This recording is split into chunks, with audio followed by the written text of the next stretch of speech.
Never before in all our history have these forces been so united against one candidate as they stand today. They are unanimous in their hate for me, and I welcome their hatred. The needs of working families and the middle class, not just the billionaire class. We know what's going on. We are paying attention.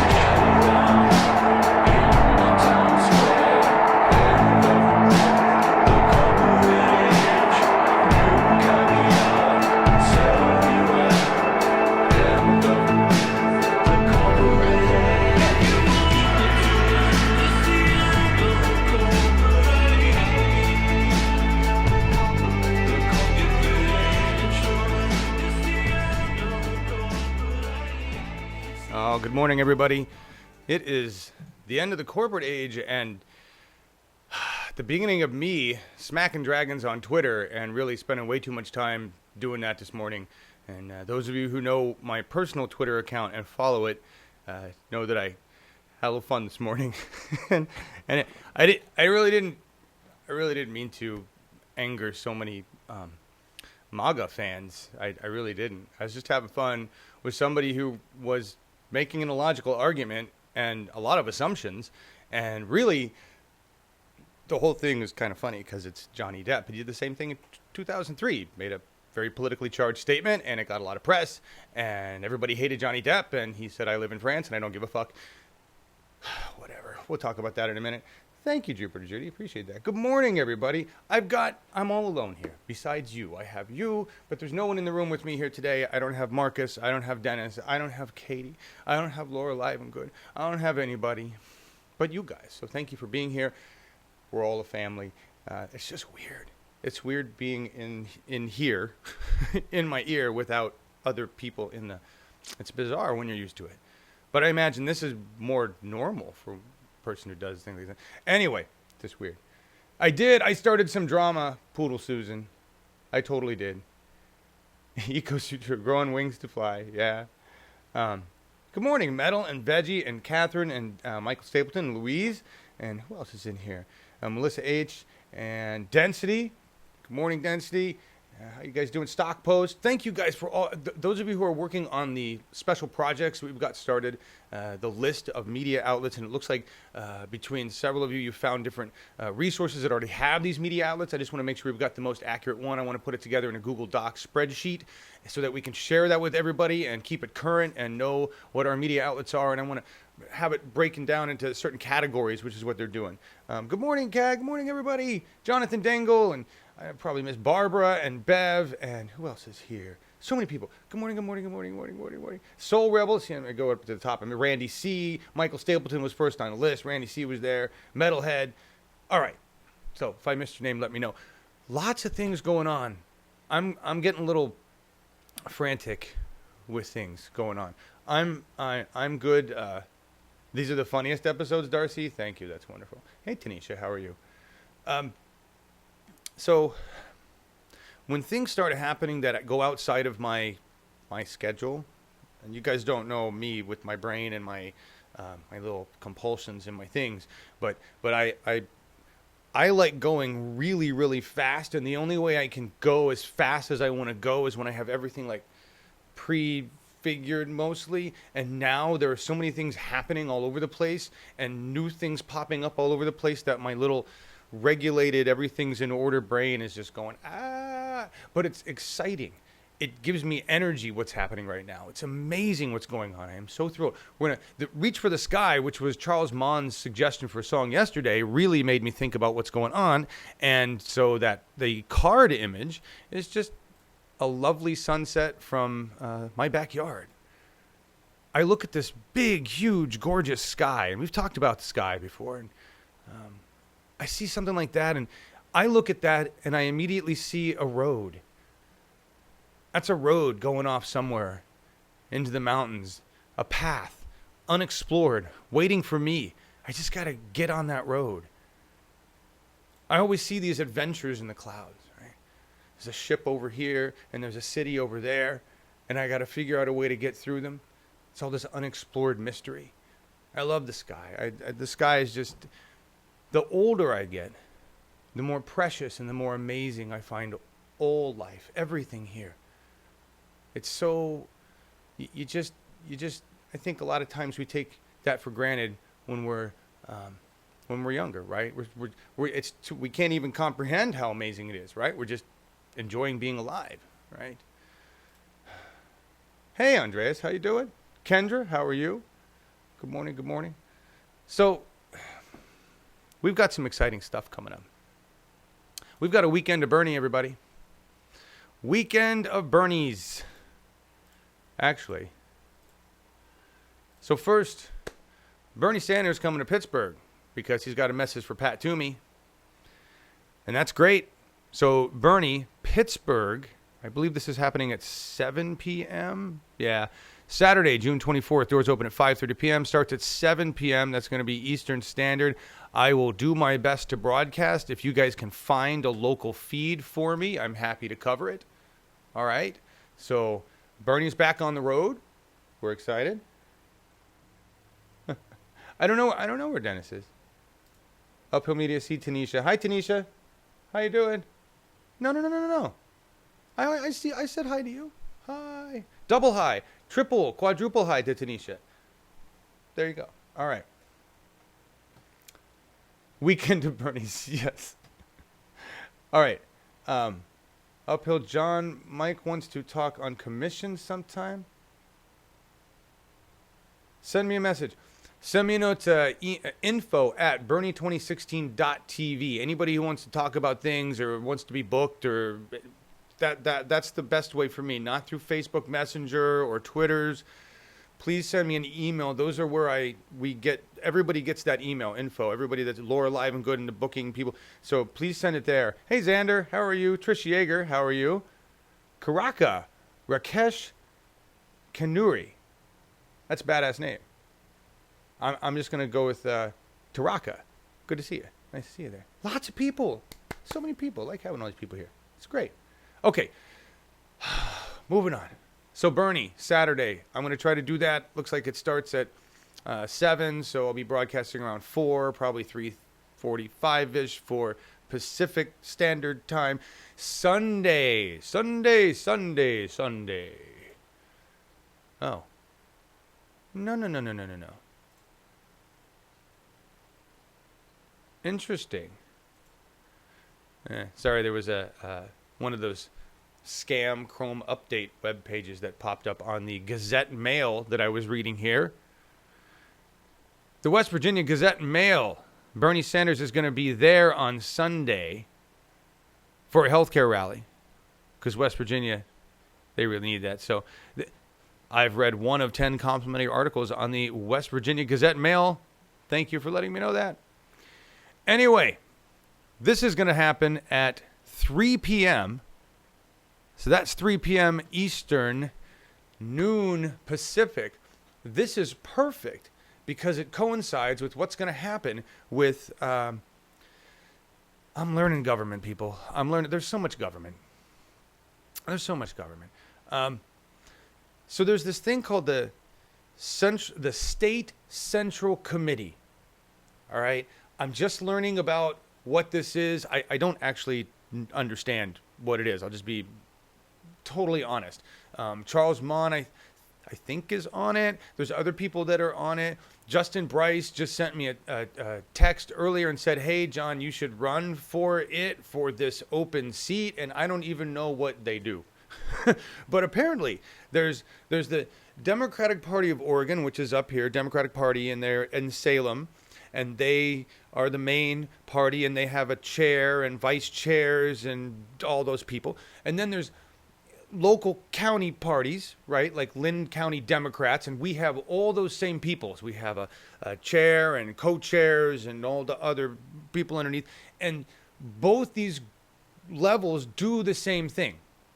They promote candidates, and they raise awareness of issues, and they try to get out voters, and they try to do democracy through the Democratic Party.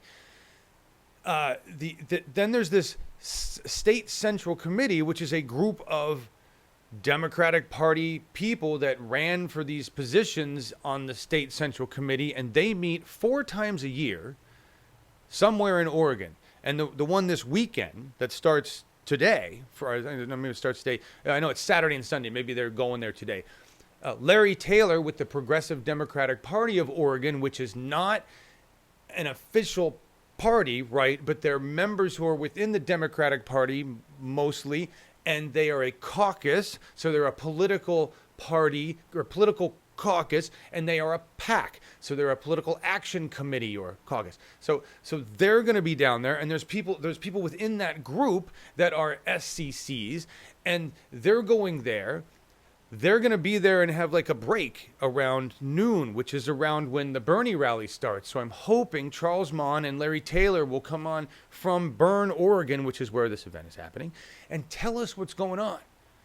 Because they're voting on stuff. They're doing important things. They're talking about important things and making important decisions, but I really don't understand the difference between these SCC meetings and what we do at the county and what they do up there. So I'm very interested in learning these various roles, right?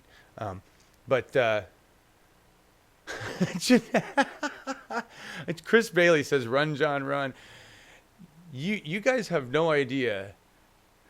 I'm just going to take a quick whole left turn, and then before that, I want to say, Jeanette, I have no idea either. He makes me tired. I hope I have his energy at 75 years old because he's just amazing. I think he's nuclear powered. Well, he's sun powered, but really, I don't know how Bernie does that. To Cat, stage on stay. When I was a kid, I'm just. You guys are doing a Forrest Gump reference. I'm just going to tell you this. This is absolutely 100% true. When I was a kid, I was born with hip sockets. When I was a kid, I was born. That sentence itself made no sense. When I was born with hip sockets that weren't deep enough. And what that does is make your knees go, you turn your knees in, all right? And you can't walk because your leg bones don't want to seat in your hips when they don't have any sockets to seat in. And so it's painful for the knees to be straight. So as a baby, they put me in a red bar. I literally had a pair of baby shoes and then a red solid metal bar that kept my knees straight. And because the bones are much more soft and malleable when you're a child, I just learned to walk that way, and they made sockets in my hips. Now, they weren't regular sockets, full sockets. I can't sit what used to be called Indian style that today we call, I think, crisscross apple crust. I can't sit that way. It hurts like a fucker. But I just wanted to say that the Forrest Gump reference has a little more truth to it than I wasn't in the rig that Forrest was in, but I did have a metal bar hold my legs together, and it would have made it really hard to run. Pretty impossible to run, actually. So yeah. Anyway, just had to tell you that. It's absolutely true. It's absolutely true. Hey, P&P Railroad, how you doing? Knock-kneed, Bev. Is that what it was called? I had no idea. My dad just always tells me, yeah, they gave us this contraption with the shoes in the bar. And that my mom still had that in the garage. I think we got rid of that after she died. Anyway. You had the same bar, Kendra? See? Oh, you had to only wear it at night? Interesting. As I was really young, so I have no idea when I wore it. But yeah. You too. So a lot of people had this thing. Holy shit. I had no idea. So let me just ask you real quick since we're taking it aside. Same problem for you? Does it hurt to sit crisscross applesauce? I'm sorry, I just think that term's so dumb. Anyway. Cross-legged. We just call it cross-legged. Moving on. So we got 2 Bernie events. The Sunday Bernie event, I'm hoping I can bring Larry Taylor on with Charles Mon, and we can find out what's going on at this SCC meeting in Bern, Oregon, what the decisions they're talking about are, and I guess they do a lot of deliberations Saturday and Sunday morning, but they make decisions. I think I understand they make decisions Sunday night. So we're going to get updates from Larry Sunday, hopefully, and then Monday we'll get a recap of the whole thing, I think is what we're working out here. So stick with me on that, and we'll let you know what's going on. That was the uneducated lay version of the kitchen. Oh, okay, knock-kneed. Okay, makes sense. Metalhead, you too? Wow, look at all you people saying the same thing. Who knew? 30 years ago, they were still using the same contraption. Well, I'm 47, so that's a while ago. Lotus position, yoga. Lotus, thank you. That's the lotus position. Except don't you pull your feet up in the weird thing so you really can't get out of it quickly if you needed to? Yes, to this day, you can't sit cross-legged either. Tell you what, it really sucked in elementary school because that was the only way you were allowed to sit on the damn floor. I'll tell you. Anyway, moving on to people who actually have much more serious disabilities who got dragged out of Mitch McConnell, little bitch Mitch's house. This is our first actual news story of the day. We're going to run this clip real fast, but I have a few words.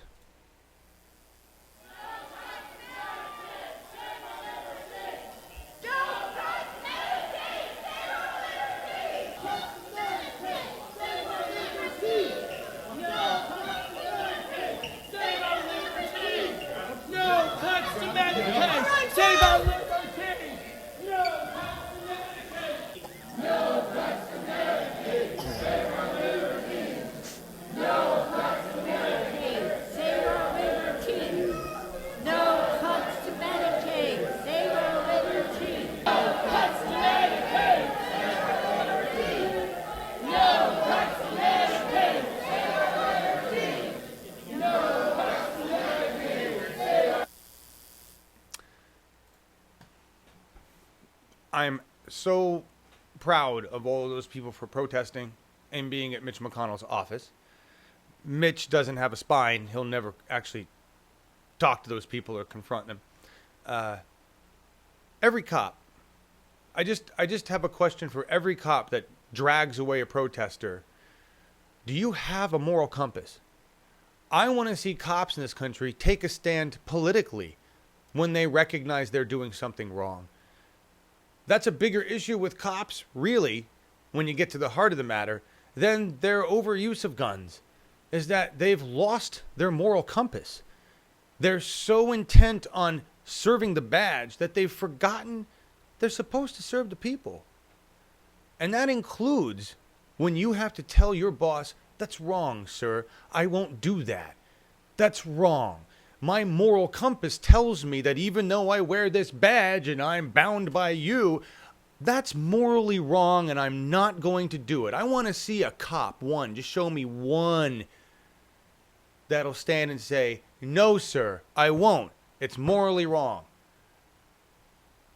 That's the problem here, is we don't have that going on in our cops today. They're not trained to think with morals. They're trained to think with quotas. Profit, profit, profit, profit. On the lighter side of things, the important part about all of that is really that those protesters were there, and they'll keep going back, and the pressure works. Mitch is going to be gone. Ryan's going to be gone. It may not happen in 2018, but it'll happen soon. Those guys are going to be gone, you know? Civil disobedience is the first duty of a citizen. Yes, that is the most patriotic thing we could be doing. I agree. There was one in Texas a while back. Great. Fantastic revolution funding. Good morning. I'd love to see that. I'd love to highlight the cops that are willing to take a stand. That's what we need to be doing. Shining a big spotlight on cops that actually stand up and say, no. I would like to ask every cop out there, do you believe in climate change? Do you? Does your belief in climate change have any bearing on your job as a police officer? Think about that for a moment, because it should. It should. You know? Moving on, though. Twitter. I got into big Twitter trouble, and we were going to talk about that because it's Johnny Depp, but and that's makes it even more funny and irrelevant. Excuse me. This, though. Poor Ted. Ted Cruz, everybody's having trouble with Twitter. So Alyssa Milano said, group hug, get in. And that was followed by, a mass hug responded by Cruz says, we all need a hug with a wink. You know how creepy Ted Cruz is. That right there is just, we all need a hug. And then Ted Cruz follows that by congratulations to Karen Handel on her hard-fought victory. Understanding that Alyssa Milano's group hug was really about the fact that Handel won. And Twitter was confused. Ted Cruz, sorry, you're actually one of the reasons we need a hug. Own it. And the best part, though, is down here. Ted Cruz says, we all need a hug, and Alyssa Milano responds, not you, Ted. You're not invited. All of this is really petty and irrelevant. It's just bullshit going on Twitter. But it's, in a greater sense, it's also a global, open social conversation where everybody can see everybody's responses. That's what's kind of cool about it. Ted makes a fool of himself. And Alyssa says publicly, no, you're part of the problem. You're one of the reasons everybody in this fucking world needs a hug right now, Ted. That'll have an impact. Maybe not on Ted, but it has a social impact that's important, right? We get into the Johnny Depp story here. This is where I got myself in trouble. Yeah, Ted is. One of the most torturous things to watch ever is Ted Cruz eating his own booger during a debate. Still to this day, PTSD, hardcore. Secret Service says they're aware of this comment from Johnny Depp at Glastonbury Festival. Huge terrorist threat from Johnny Depp. It's the most ridiculous thing. Johnny Depp jokingly suggests the assassination of a president. It's just a question. I'm not insinuating anything. By the way, this is going to be in the press. It'll be horrible. But I like that you're all a part of it. When was the last time an actor assassinated a president?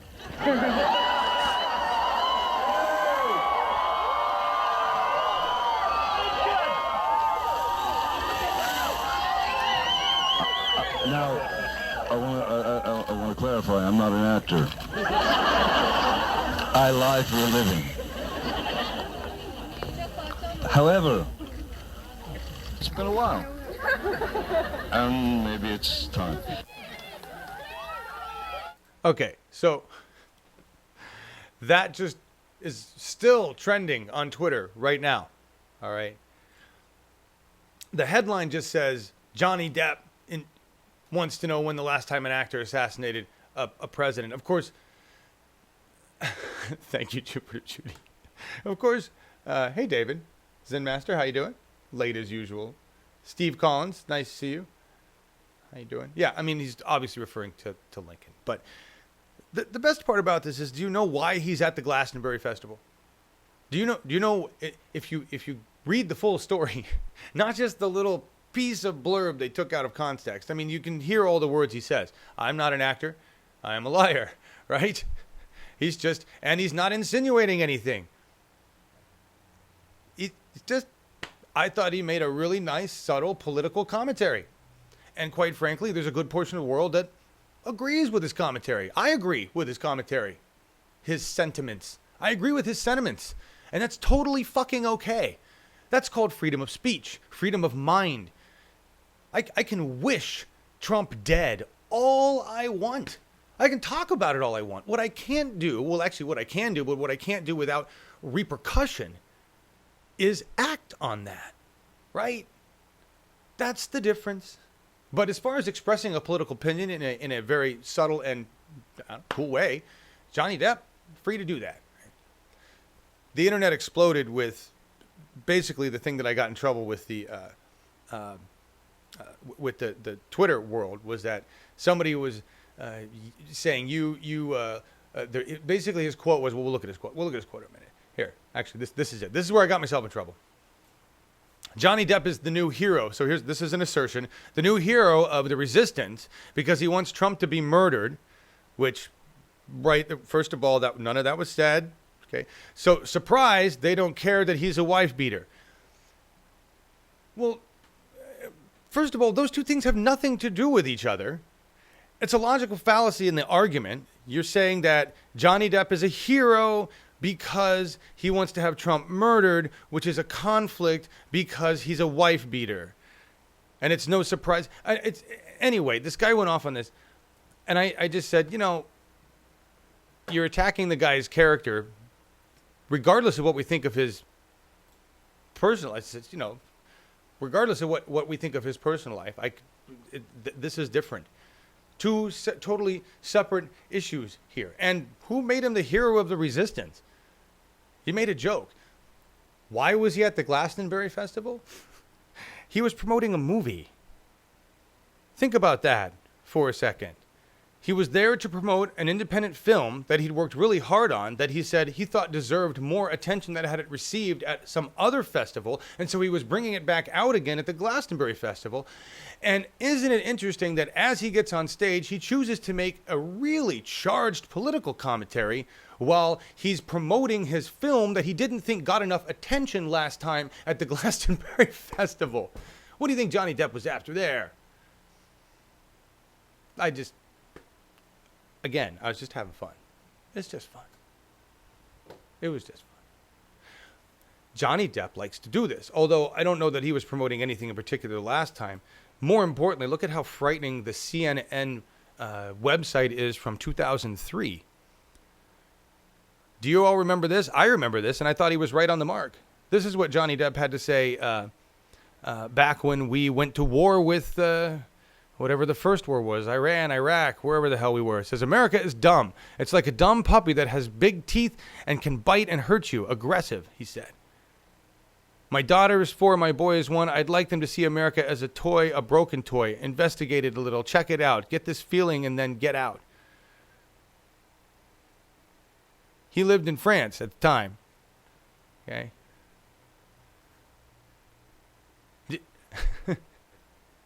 I mean, we look back on that history and go, yeah, that's exactly how we acted. We acted like a big dumb puppy. And we went and attacked the world because 9/11. Right? Now we're selling weapons to the people we claimed were responsible for 9/11. That's just Trump. Right? But Johnny Depp. What you guys talking about here? Astrology? Johnny Depp or Johnny Ellis? You guys are all over the place. All right. Let me make sure I'm on target with what I wanted to talk about today. Bernie stories. Protester dragged away from Little Mitch's office. Silly Ted. MAGA butthurt. All right, we talked about me. By the way, the insult thrown at me was that I am dumber than a rock. And literally dumber than a rock. But I wanted to clarify, because that was the quote. It says, you are literally dumber than a rock. Okay. I just want to clarify, though, it's not literally in the manner of sense or exactly. It's literally in the informal use, used for emphasis or to express strong feeling while not being literally true. Just to clarify. Like Johnny Depp's jokes. All right, moving on. Moving on from the whole thing. There is a link in the description. All these links, things I'm talking about, are in the description. And there is a link to yourlogicalfallacyis.com, which is my favorite site when I see an argument being used and I'm like, but that's not, you can't, and then I don't know how to say that. And so I go to this site and I find the logical fallacy that is.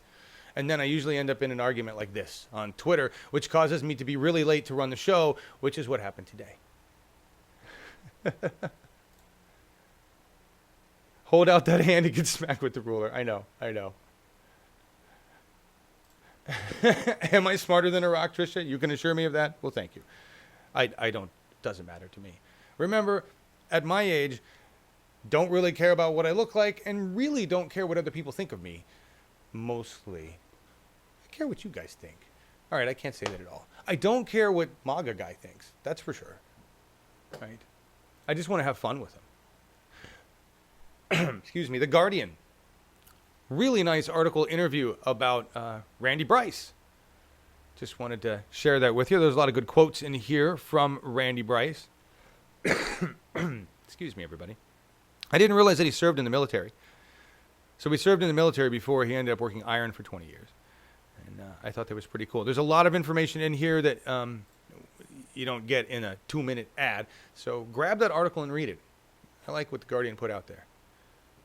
And remember, Randy Bryce is a loser because he's run for office several times, just like Bernie Sanders did. Bernie Sanders is a loser too. People that run for office and get better at it and really give a shit about doing things with people, they continue to run for office. So that'd be Randy Bryce. This is the most, I don't even, I don't even know. First of all, I don't think the video has anything to do with this. They do weird things on that. But Nancy Pelosi has basically said, bring it on. My decision about how long I stay is not up to them. I don't know. I don't know if that's senility. I don't know if that's early onset dementia. I don't know if that's Dunning-Kruger and Nancy Pelosi, that she really just thinks that she's awesome and that because she's awesome, she's going to stay. The idea that the decision of how long I stay being up to her, though, that's not true, Nancy. You're a fucking representative of the people. You might have forgotten that. You've been there so long and your brain is petrified. But you're not doing your job. You don't get to just stay as long as you want. This isn't the daycare home. You're going to have to leave. You're going to have to vacate your seat, get your old ass out of there so that we can put somebody in who can actually do the work of the people, like Stephen Jaffe. And I absolutely mean what I say when I talk about Nancy Pelosi and her current brain status. And I'm not being just mean to be mean. I am concerned about both Nancy Pelosi and Dianne Feinstein's mental status. I am very concerned. So that I mean that in 100% honesty. I'm worried. I don't think they got enough IQ between the two of them left to do anything in politics. I think it's time for them to go retire, do needlepoint, stare at a lawn, whatever the fuck they want to do that isn't arduous hard work. Although Nancy seems to think that she's ready. My decision about how long I stay is not up to them, Pelosi told reporters on Capitol Hill, adding that she welcomed the prospect of a fight. Really? Really? I love the arena. I thrive on competition and welcome the discussion. Really? I mean, and then even here, you want me to sing my praises? Is that it? She added wryly. Really? I'm a master legislator. I'm a strategic, politically astute leader, she said. She's fucking delusional. She's fucking delusional. Are you kidding me? She's a powerhouse, though. They can't deny it. Is she? She's a powerhouse of corrupt power. Am I wrong? Please tell me really what Nancy Pelosi has done for the Democratic Party. Am I missing some history that I'm not aware of?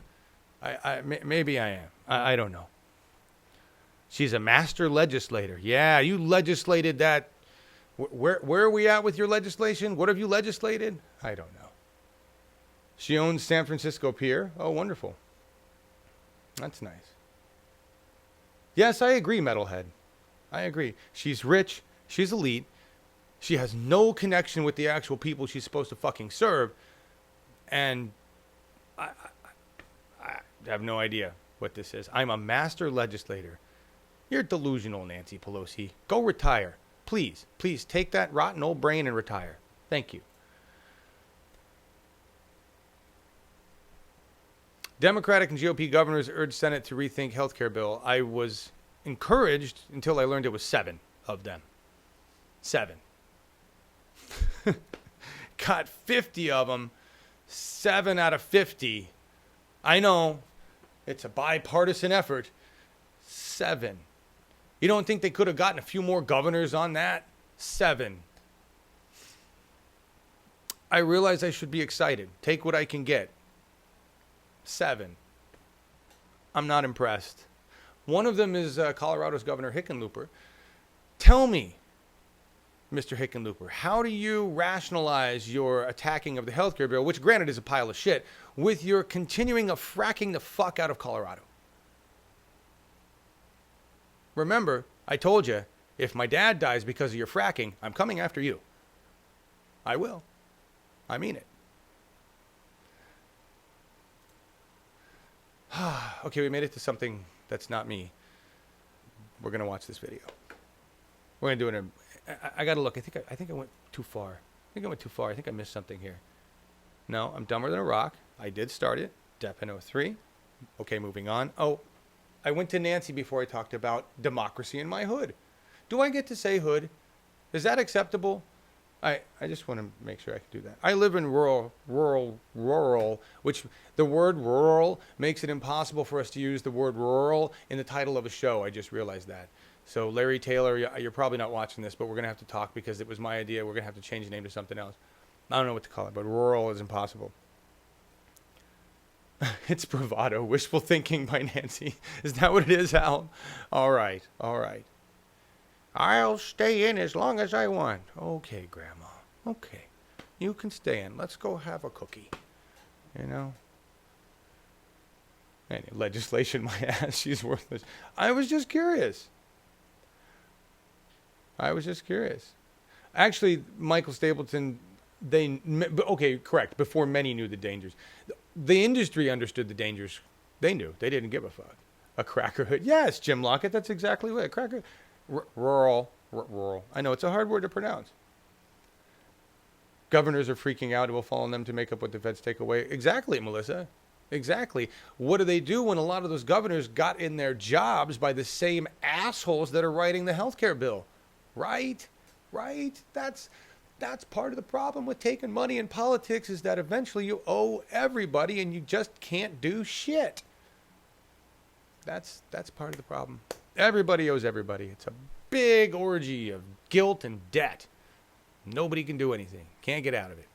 Boy, that's a terrible looking shot right there. Bing. So what I wanted to talk about was what's going on in my hood. And it's a lot of things in terms of democracy, actually. We have... so there's more events. There's more events.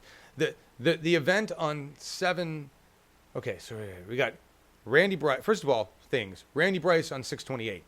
So I am nervous about that because now Randy Bryce has all this big international attention, and I don't know why that worries me. It's not like we're going to have more than 300-400 of you watching this here really on the onset. I hope we get like thousands and thousands of people, but that would really freak me out even worse. I don't know why. I do the Bernie rallies. Anyway, you know, Randy Bryce is coming up. This is a big thing. I'm excited about that. Then we have Steve and Jaffe back on, which is really cool, but I'm missing something in between. Hang on. I know there's something in between. There is. Okay. All right. In order of all events, I'm just going to show this to you because I didn't recover them all. There's so many things going on. In order, we've got Meet Randy Bryce on 628. Before that, I'm sorry, Bernie in Pittsburgh, 624. Bernie in West Virginia, 625. Meet Randy Bryce on 628. On 7-5, We the People with Perspectives on the People's Summit with Stephen Jaffe. And on 7-6, we have a speaker at the Lynn County Democratic meeting. I don't know the name of the speaker, but I did get it confirmed that there would be one. And so we are in the process of setting up the tech to do that live stream. It'll be a live stream like when I do a Bernie rally. All right. Then there is the Iowa CCI event with Bernie Sanders, and that is going to be really cool because we're actually coordinating with that group, and yes, that's big and huge. Then there is the PDPO monthly engagement broadcast, which is going to be on around 7:20, and then there will be the People's Summit from PDPO, which will be in October, and this weekend during the Bernie Sanders thing, we have Larry Taylor and Charles Mon who are going to bring us an update, and basically, from both the Democratic Party proper and the Progressive Democratic Party of Oregon, the Caucus /PAC, we are starting to see volunteers. We are starting to get people in Slack, and we're getting ready to train people, and this is happening. The bridge of us in virtual world here is now being connected with ground force. And we will be doing weekly shows and having more guests, and more people are reaching out to me and saying they can help, and that's fantastic. If you reached out and said you can help, and I'm adding you to Slack and bringing you in there, be patient. It's Laura Livengood will be like the initial cat herder, and then I will need to talk with everybody for training and stuff, and we're just getting roles and stuff set, and it's a bit of a mess. I had no idea what was going to happen when we connected these two worlds, but they're connected, okay? And this is the first. And there's other connections being made, like Jupiter Judy is now in another group. And hello, Julie, how you doing? Hey, Jim Lockett, how are you? Anyway, I just wanted to tell you, we're connecting. Things are connecting, and there are people from other aspects of the Democratic Party. I think they're like campaign managers or other people that have to do with other campaign people that are following me on my personal Twitter and on Bernie 2016 TV. Not that that's like a big deal. I'm just saying it's more and more of us are getting connected. That can move this progressive dial, and we don't need the Democratic establishment. We just need access to their databases, which we have, right? And even then, if we didn't have that, we could probably do this. By the way, I've been watching the Falcon 9 SpaceX thing. I don't think they've launched yet, and I wouldn't broadcast it. Somebody asked me thank you for the link. I wouldn't broadcast it because there's like several people doing mirrors, but that is really cool. It's going on. I don't think it's launched yet. No, maybe. No, still hasn't. So if you're wondering, the SpaceX launch hasn't happened yet. That's just so you all know.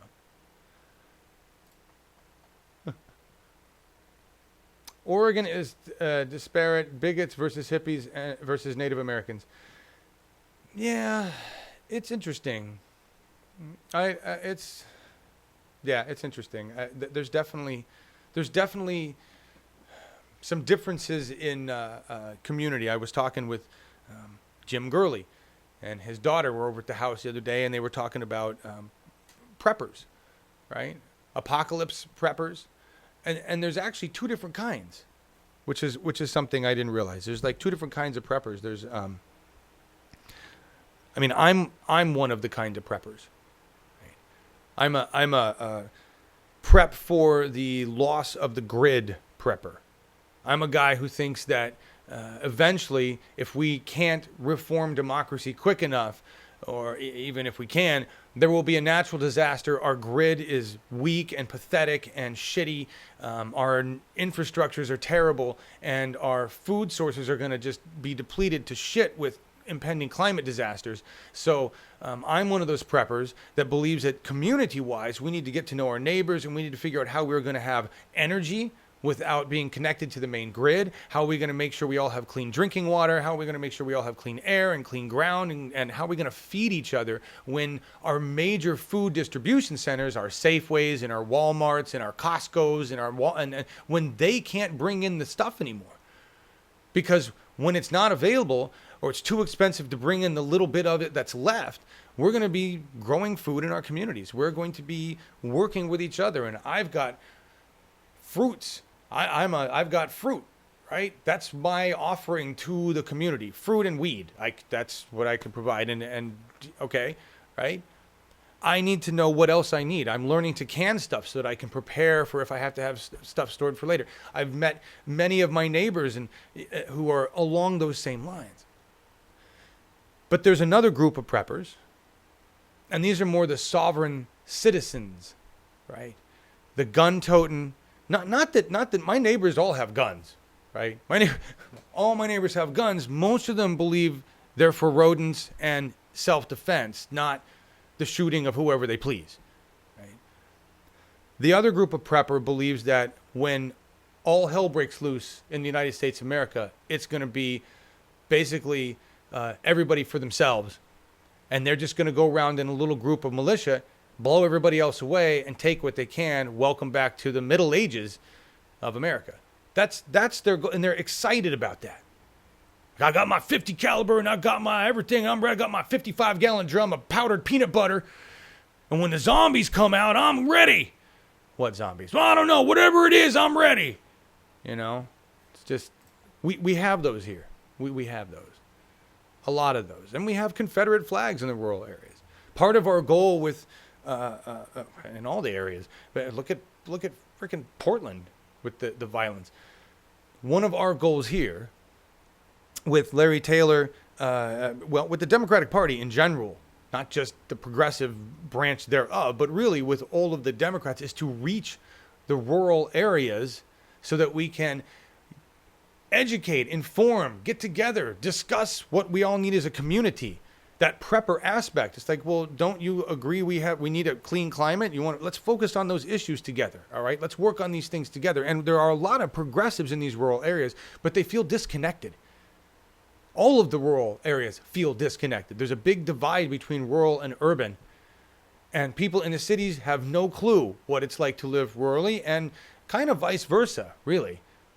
So there's a disconnect there. We need to bridge that gap. And in order for the Democratic Party, in order for anybody who wants to run and win opposite of an establishment candidate, you have to reach out to new voters, to disenfranchised voters. Quit grabbing from that same pool, that same deadbeat pool of voters that has no clue who to vote for anymore. Right? There are more independents and non-voters, or voters that are registered that didn't even vote in my county, than standard voters. Our voting of the registered voters, I think the turnout was the highest turnout in a county was 26%. The average was 13%. That's terrible. That's fucking terrible. And that's precincts in our county. Precincts in our county. Going through 3 weeks on generator and no running water is a good judgment of trial for the real deal, says Jupiter Judy. Yeah, I mean, you guys are all talking about it. But it's true. Aw, Trisha, I got you laughing. Good. Jilly Love, you could live on weed and coffee. I could probably do weed and tea. Yeah, I'm with you there. We got a lot of fruit, and the reason we're looking at ducks is for eggs. We're looking at getting runner ducks, so that we would have a supply of protein, basically. I don't want to kill them. Although, that's another thing that I have to... That's the thing. If it breaks down to community, right, there's going to be a butcher. There's going to be people that are skilled at taking care of animal husbandry and taking care of those things. And we're going to need these things, right? So I need the relationships with those. The guy 3 houses down from me, who I don't really know at all, who's got a Trump sign in his yard, may be essential to my survival in a year. Don't know, right? He may have a .50 caliber gun that's just the gun we need to stop ICE from taking away some friends. No, I don't really know. I have no idea. But anyway. Black soldier flies. What are black soldier flies? That sounds terrible. Anyway. I don't even know why we're talking about that. Here. It's because I was talking about what was going on in ground game when I got off on a tangent. I'm learning that rural America is very interesting. It's really cool. I love the people out here. I love the energy and the effort of what we're trying to accomplish. And it seems to me, now I didn't try any of this stuff in the big city, but it seems to me that it's easier to get things done because we're not dealing with 2.5 million people and a stack of bureaucracy this thick. The bureaucracy is only about this thick, It's exciting. It's exciting. It's kind of fun. Candle makers matter. We will eat each other. Yeah. You make candles. Very cool, Kat. Very cool. You were stuck at Miami Airport for one of your Florida hurricanes, Jupiter Judy. The airport hotel had generators, though. Yeah, we're going to talk about that in our climate. Tropical storm Cindy. And it's not really what Cindy herself did.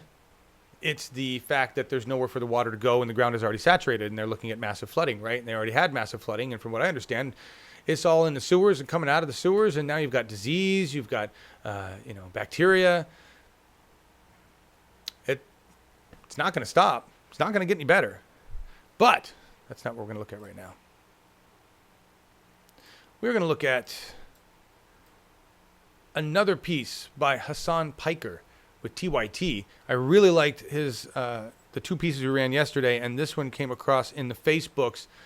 This is talking about the Republican death care plan, because it's just horrific. I mean, there's nobody that really supports this plan except for the wholly corrupt suits and ties that are bound to support it because they are deep in debt or they are making out good on the bill. That's it. And they all know this. They're all aware of that. And they've all made it very clear publicly they just don't give a fuck. They don't care if we can tell that the bill is bullshit. They don't care if we're going to die. They don't care what we think. And so the only course of action we have is to remove them from office. Otherwise, they're just going to continue to do what they want. Right?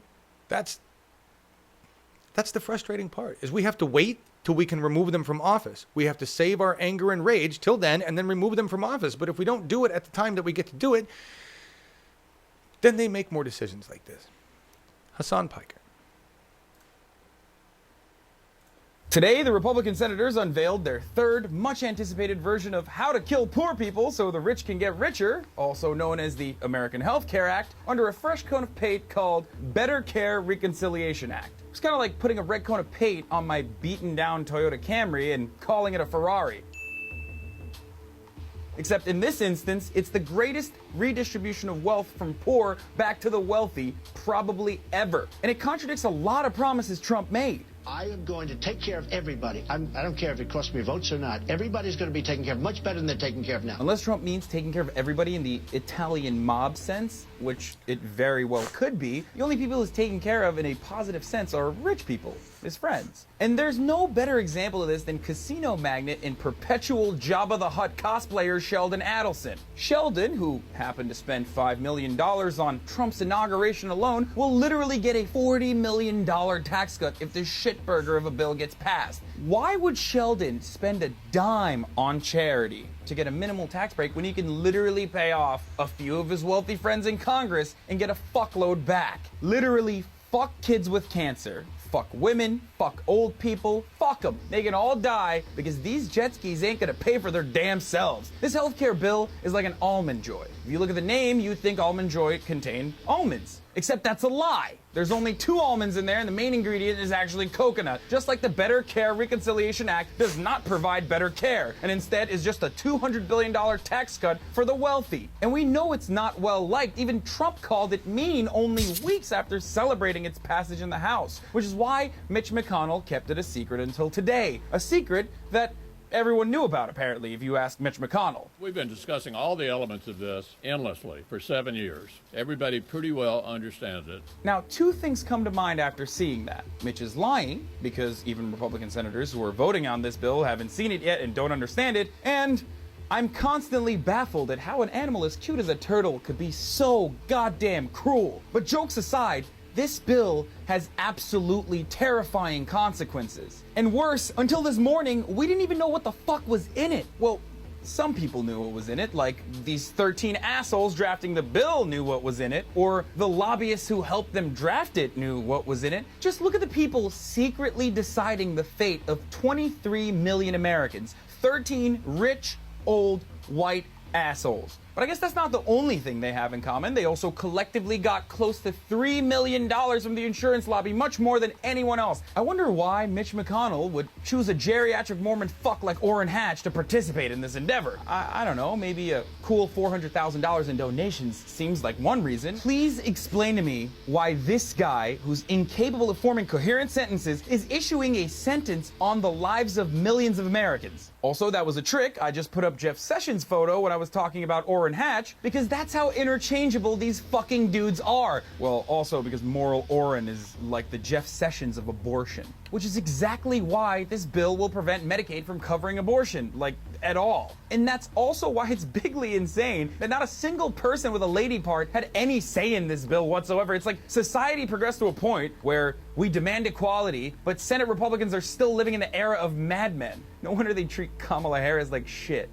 When the senators suspend, the chair is going to exercise its right. The majority of questions that have been asked. Should be allowed to answer the question. And look, this doesn't affect me that much. It just doesn't. I'll most likely be fine. I'm young, I'm healthy, I make a decent living, but millions of Americans won't be. And I can't understand how the people we elect are comfortable with that reality, especially when they get confronted by people who do care all the time. raise my taxes and give it to that woman, and take the billionaires' money and give it to that woman. And a lot of Americans feel like that guy, like the disabled folk who gathered to protest the bill outside of Addison Mitch McConnell's office today. And then they promptly got arrested.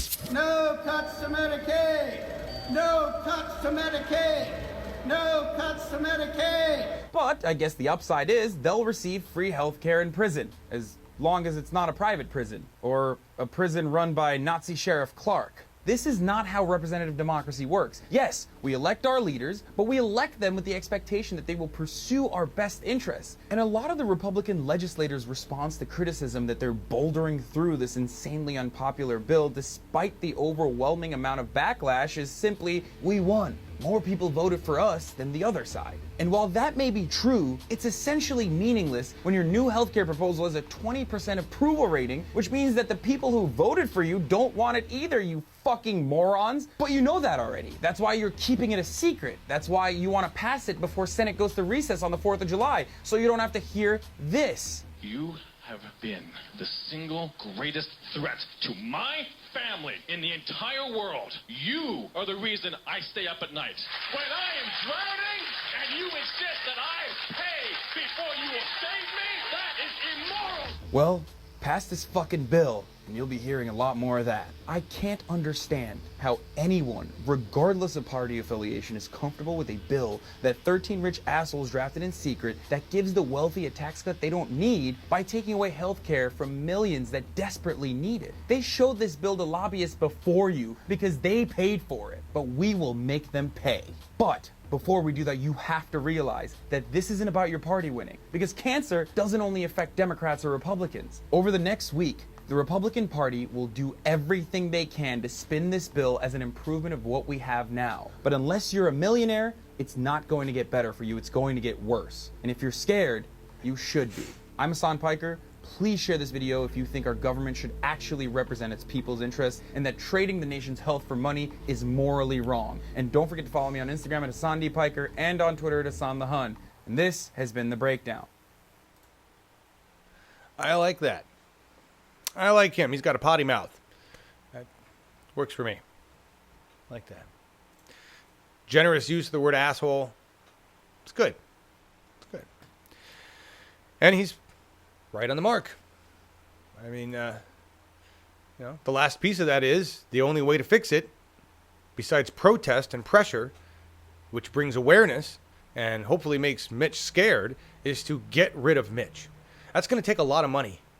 That's going to take a lot of money because he's pretty embedded down there, and he's got a lot of business interests down there in Kentucky that will have no problem just pissing on all of the airwaves with ads that they've purchased for Mitch. And you can better believe that whatever ads they're doing will be negative ads against Mitch's competitors. So we're going to have to fight that with fire. We're going to have to raise a shit ton of money for whoever we want to put through. I want to make this clear. Who we want to have run against Mitch McConnell.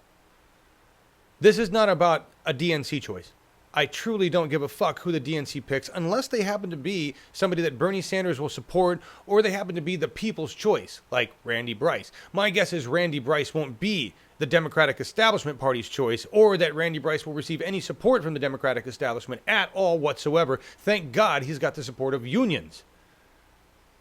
We, the people, need to pick our candidates and elect them to run and elect them. We need to pick them and have them run against shit stains like Mitch McConnell and Paul Ryan and Nancy Pelosi and Dianne Feinstein and Orrin Hatch, who I thought was dead.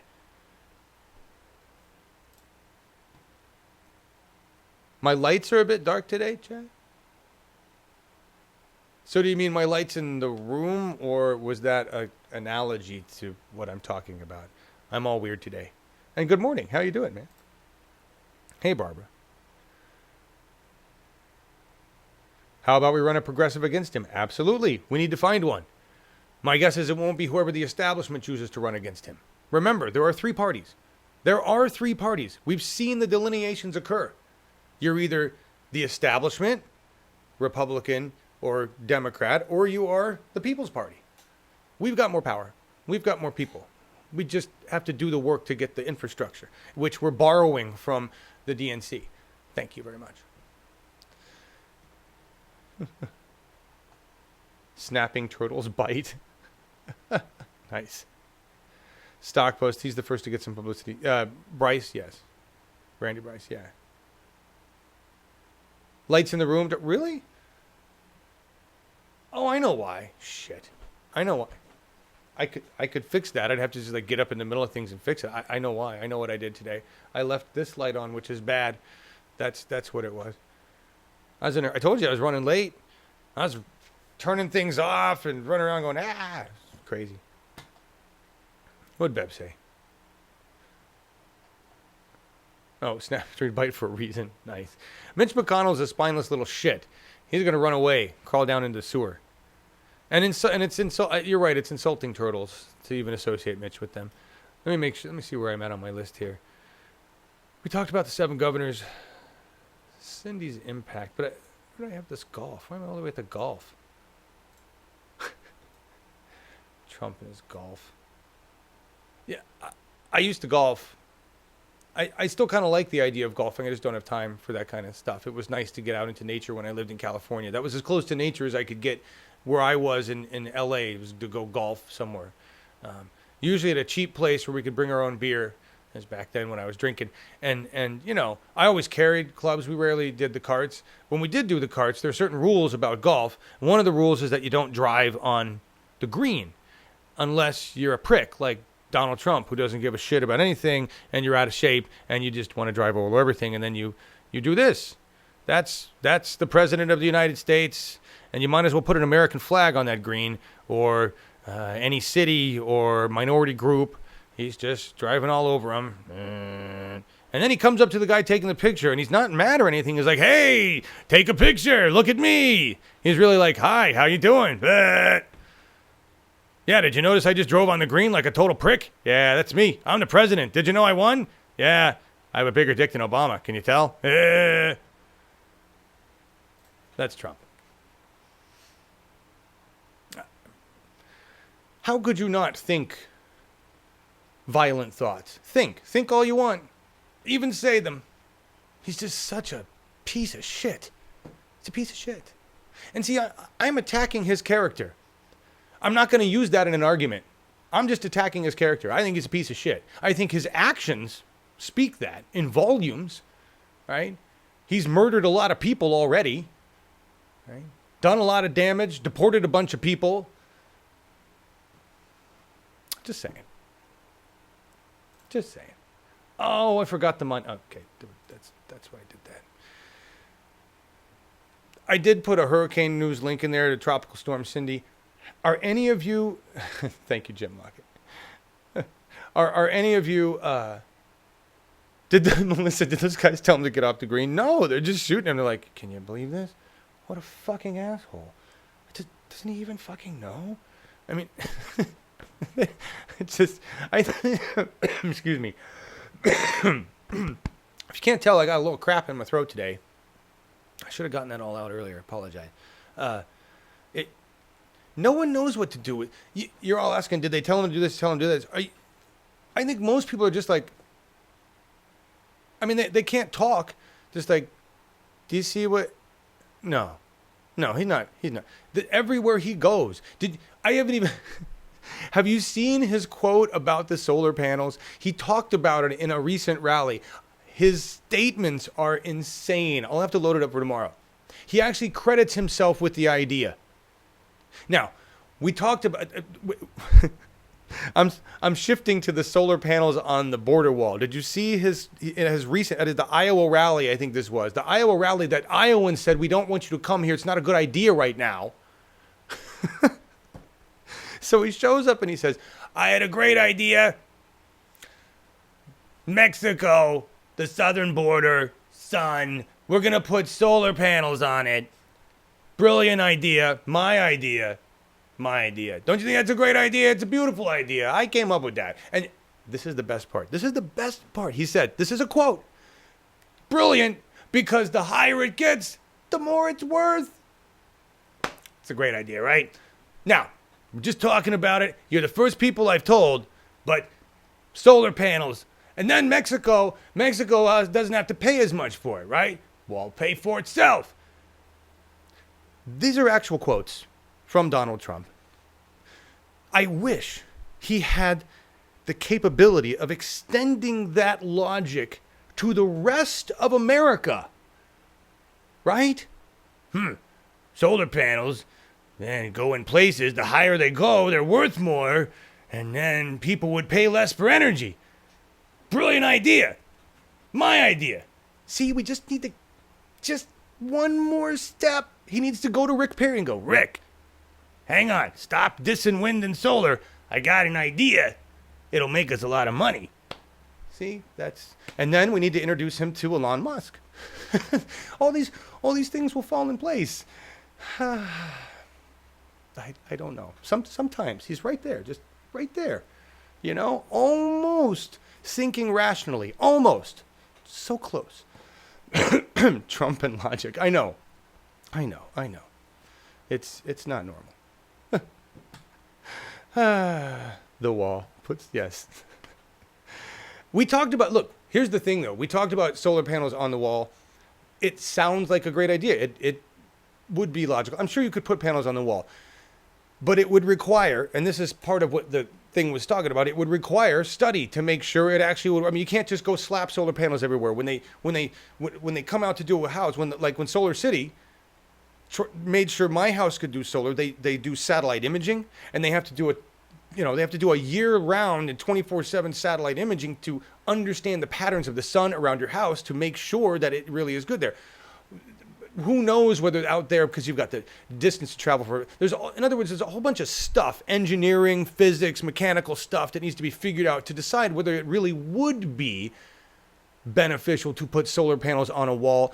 However, making it really tall isn't going to make the wall worth any more. And who's paying for those panels? I don't. Anyway, it's Elon doesn't want to go bankrupt. He did run away. He did.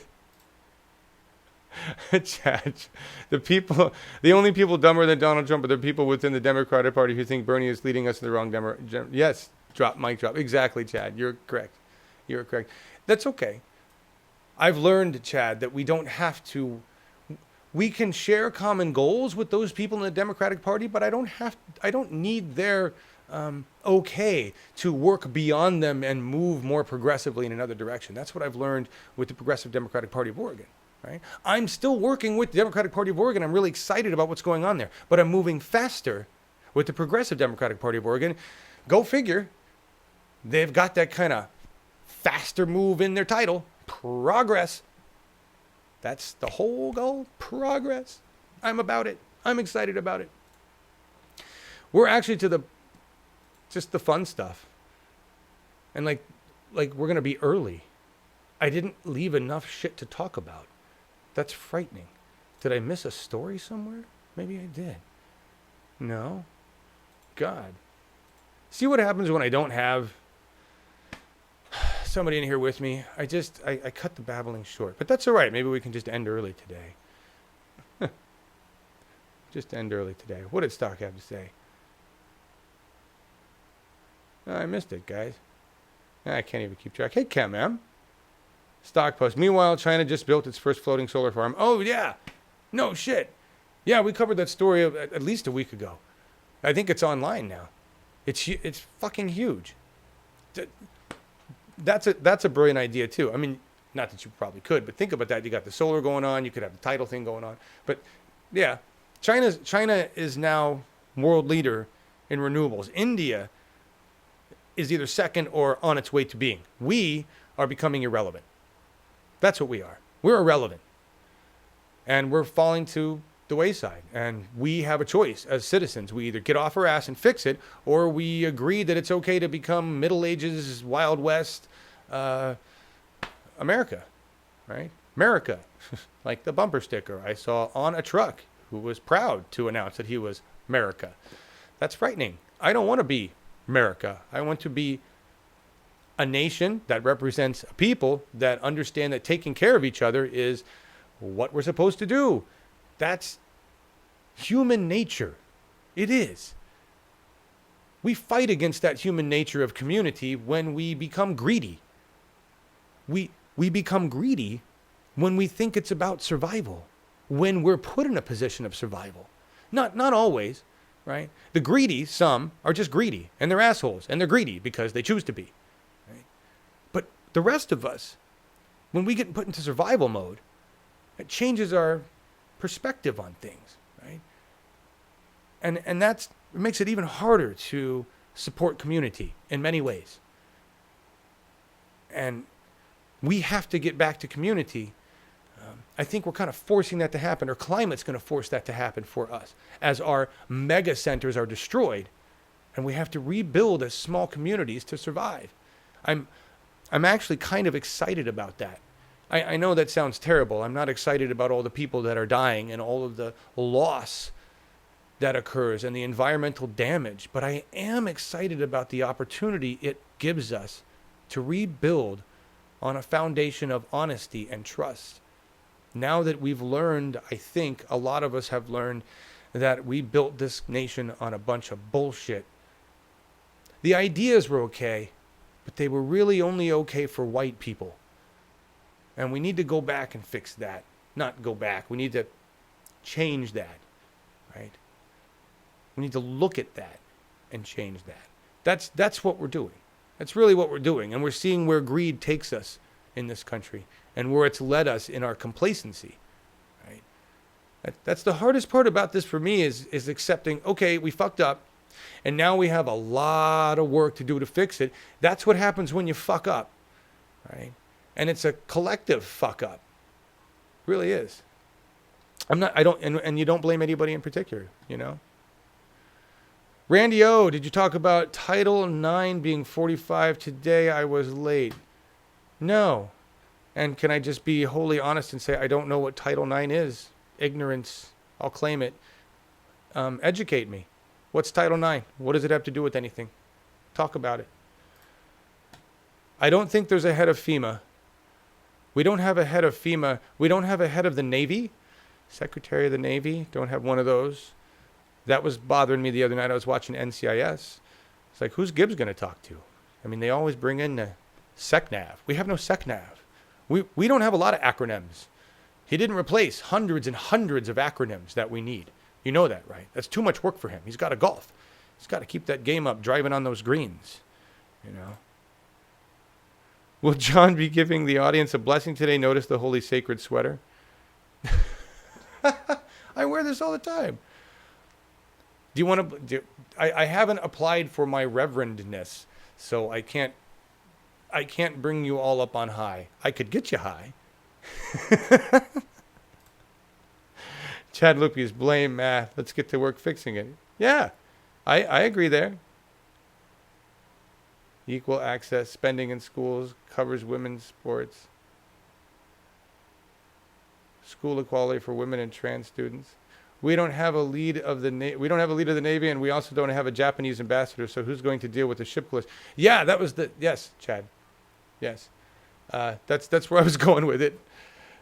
7 dead sailors,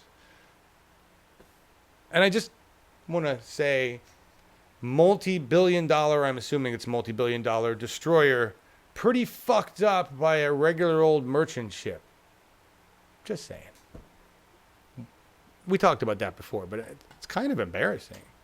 It's like you build the Death Star and somebody finds a way to kill it with one little bullet. Anyway. Are we on to funny? Do you want... I got like three things to end here. This... I'm just going to show you this because it's this is cool. This is science stuff. It's cool and it's creepy. Whereas Ted Cruz is just creepy, this is cool and creepy.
every time I see something like that, I go, that is absolutely effing badass. And yes, search and rescue seems like a wonderful idea for those.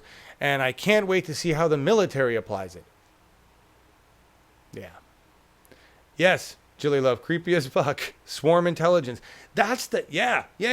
Thank you, Darcy. Thank you. Yes, hooray. Now the military can send a swarm of drones.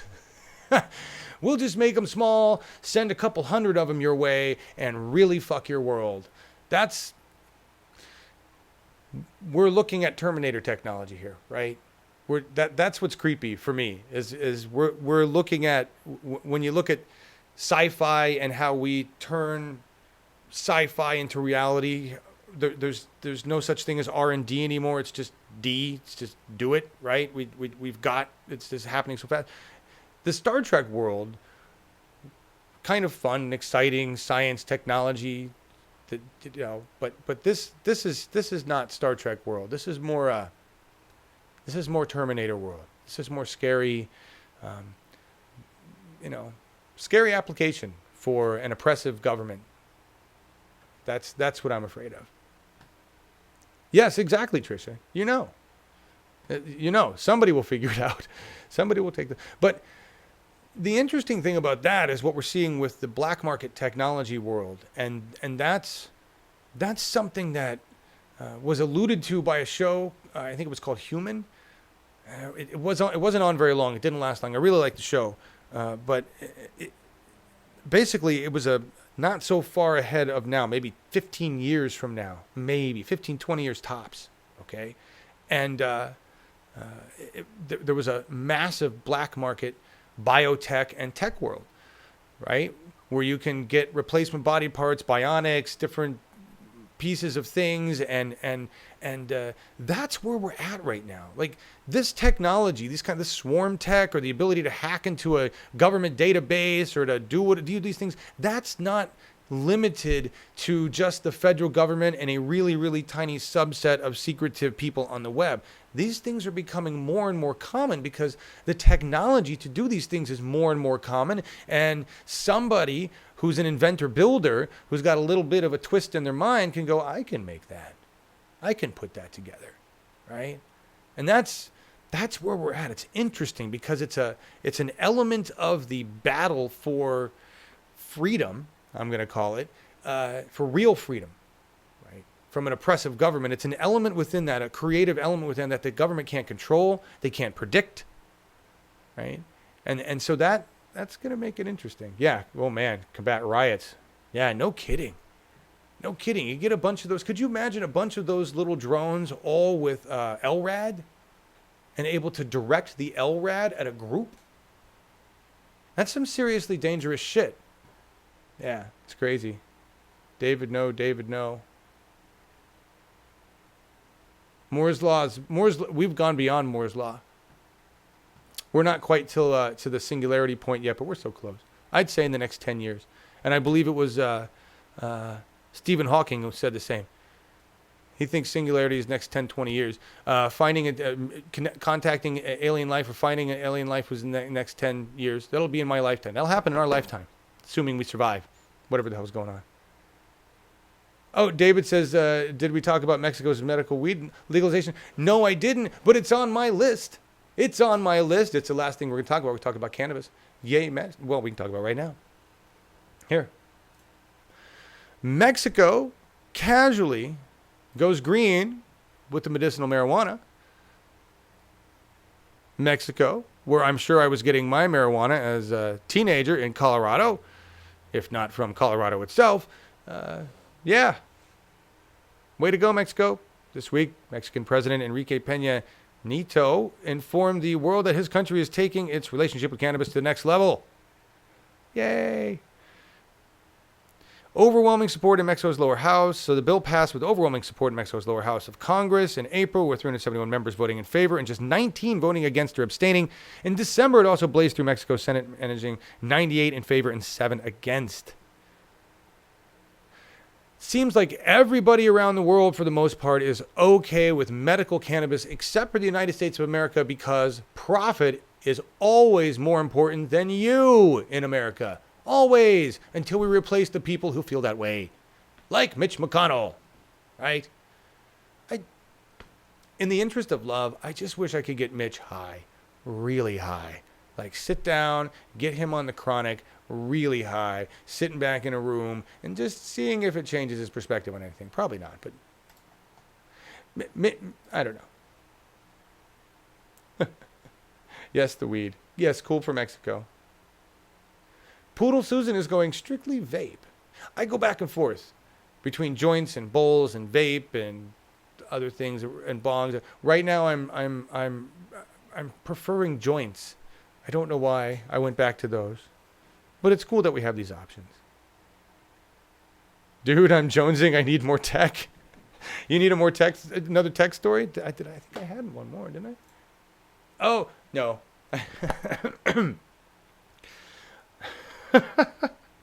I don't have a tech story. This story has nothing to do with anything, really. I just thought this was cool. I think this is a Mashable original, and I'm going to run it. I just thought this was hilarious, and it seems like we had a Monty Python reference recently, and I can't remember what it was. I mean, other than the entire government, But this is somebody took Monty Python, Mashable took Monty Python, and took scenes from the movie, but cut it to dramatic music, and it totally changes. If you don't think you can make anything dramatic, this is proof you can. Enjoy.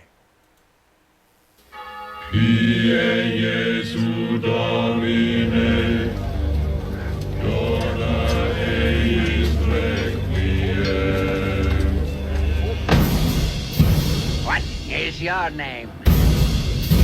Arthur, King of the Britons. What is your quest? To seek the Holy Grail.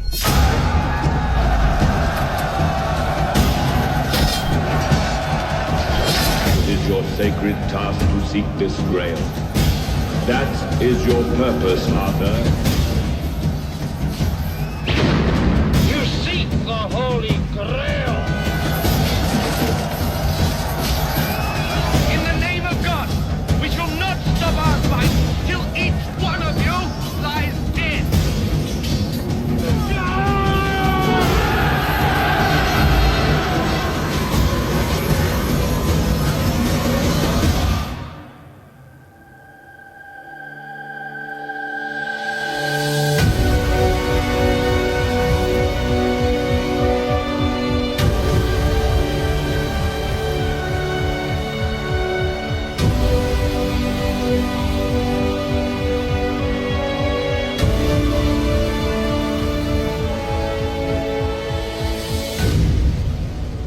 None shall pass.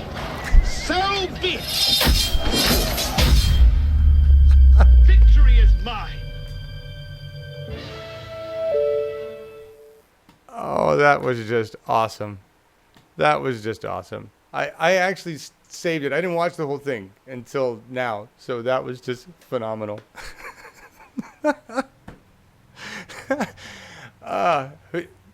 Beautiful editing. That was just fantastic. I hope you guys got a good laugh out of that. Just Doobies here when I can find it. You can talk about what you guys prefer to smoke with. I love the fact that they created the new cones, though. So I don't have to fiddle with a terrible joint that I roll myself, which I could never roll freaking joints, not even with the zigzag machine, guys. So, yeah, the new cones are awesome. I think the SpaceX thing might actually be ramping up here. I'm watching from this site. One of you guys linked here. I'll just put it up real quick. 11:56. So now I can make sure we're going to be a little late. Here's the SpaceX launch. I don't think it's actually happening. My favorite part about this channel, though, there's like 6,000 people watching on this guy's channel. there's the chat is really not nice. There's a lot of harsh language and statements coming through the chat on this particular channel. And the first thing I saw when I switched over to the SpaceX, it's not SpaceX, it's somebody mirroring their launch. But the first thing I said was some Russian person in the chat that just says, "Fuck America, fuck you all." Like, All right. No, not a very. It's not a moderated chat. Not at all. They don't have wrenches and mods in their chat. This guy. Anyway, it looks like that's about to go. It's still sitting on the pad. We talked about that. My God, I think we're there. We talked about Mexico. We talked about it all. We're done. We're at the end. 3 minutes to go. I think we actually made it on time, considering time would be between now and the next 20, 30 minutes. So yeah, we did it. That channel has no mods, no metalhead. Did I sleep last night? Is that what you're talking to me? Some. It was really hot here, and it's going to be really hot here today, and there was a lot going on, and yeah. Another good live chat channel is Universe 24/7. That's cool. That's cool. Anybody remember lid, says Barbara Wright. That's a lid. A 5-finger bag is a lid. And a lid used to represent about an ounce. And yeah, I remember lids. The flat earthers called, they said spaceflight is a myth. Really, Trumps? Dang. Blessings to all and to all a good fight, says Chad. Yes, we will see you, hopefully talk to you soon. I do need to talk to you, Chad. Let me know what's going on in your political world, and let's talk. There's a lot of details I'd like to discuss with you, and a lot of let's see what we can do, how we can help each other. You've been twisting tops for over 40 years, says Density. Very, very nice. I cheat now. Here, just go. I have one here. I just got to get it. Give me a second. These things, right? Raw. They just make the cones, and then here. I have one in here. You guys know these. Without this, I would just be buying joints. But if I don't really feel like rolling them, which sometimes stuffing them full of weed, which is a pain in the ass because my hands hurt, there's always these, right? Just pre-rolls. I love pre-rolls. They're fantastic. Except that they're all in these little containers, right? But somebody does it for you. This is the one I'm going to smoke at the end of the show today. Here, we'll just get that ready right now. Rocket getting ready to launch. Yes. Well, you guys watch the rocket if you want while I tell you about the song and why we're going to play it. And thank you all so much for being here today. You're close? Just trying to get back? Good, Chad. I'm glad. Let me know when you're ready. Let me know when you're ready. I think I'm in a good spot right now, and I'm glad. I'm glad you're close. That makes me feel good. Show me your cone. You want to see my cone, Jill? You want to see my cone? There's my cone. See it? Isn't it huge? No. I think this is just the one. This isn't even a 1 gram. They make bigger ones. They make way bigger ones. They make them bigger if you need to compensate and make a really big joint. You could. It's going to take me like 3-4 times to smoke this by myself, right? But that's why you have the tubes, because you can just stick them in the tubes. It's so easy and brilliant. T-minus 10 minutes. All right. That's good. We can get through this and watch the SpaceX launch, maybe, huh? Oh, and then the SpaceX got his guy. I love the way they do. If you guys are looking at the SpaceX thing, here, I'm going to show you this to you. We're definitely going to run late now just because I want to show you this. Check this out. Hang on. Over here. So there's SpaceX guy. Although he's kind of froze all of a sudden. What I want to show you is what's underneath here. Hang on. You might not be able to see it, but if you look closely, you can see little dots, little markers on the SpaceX timeline. And those markers are spots where things are going to happen in the launch. It's the most brilliant thing. I don't know how they're doing this overlay, but they've got it. It's brilliant. And I've always wanted to do that, provide little markers within the timeline of where things actually happen with little words, right? That's a great way through a video to explain stuff. Anyway, SpaceX has that. They do like a graphic overlay on it for the timeline. It's brilliant. I want to do it too. I've tried to figure out how to do that. Not that it's super important. I just think it's really cool. Thank you, everybody, for being here. Thank you all so much. Julie, love, Poodle, Susan, Trump's your uncle, everybody. Wow, man, I'm getting a contact high. Are you really? Anybody think Trump's ever smoked weed? I don't think so. I think he sticks with other things. But anyway, I'm just curious. And the sky is beautiful there. All right. We're getting out of here right now. We're keeping an eye on the launch. But the song is U2. Those of you who don't know, in my previous life, one of my previous lives, when I lived in California and thought that I was doing really well, we spent a lot of time, me and wife number 2, spent a lot of time going to concerts. And we went to a lot of U2 concerts. And we've been seeing U2 concerts since 1987. Actually, she saw the one before that, but I saw U2 in 1987 for the first time at McNichols Arena, and I lost my first prototype, which cost me $40 off the second balcony, which was where I was in McNichols Arena, and dropped it down onto the ground. But I remember that concert. And I remember many of the U2 concerts that I've gone to over the years. Vertigo was incredible. This song, though, of all the things that U2 have written, and they've written some really good songs, this one, probably the most personal for Bono, because it's about his father. And for me, it had some really, really deep connections. Because the reason I'm here doing this thing right now has a lot to do with my mom and my dad.